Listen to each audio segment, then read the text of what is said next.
Hey everyone, in this video I'll show you how to get the AT&T eSIM QR code. Now first up, you need to sign in to your AT&T account. So the easiest way to do so is first by going to the AT&T app, the My AT&T app, and sign into your account. Or if you want to do this on the browser on your phone, simply search on Google for AT&T account.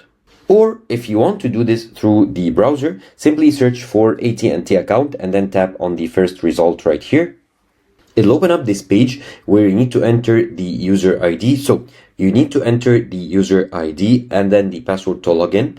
And once you've logged into your AT&T account, access the device management section into your account and then navigate to manage your device.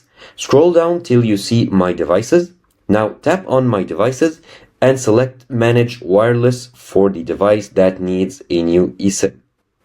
And then you need to generate the eSIM QR code. So in Device Info section, select QR code or Get QR code. You'll find the option.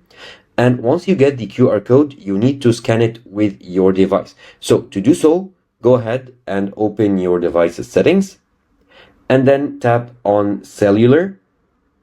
And then in cellular data, go ahead and add an eSIM and then scan the QR code that is sent to you, and your eSIM, your AT&T eSIM, will be added to your device once you complete these steps in order to activate it.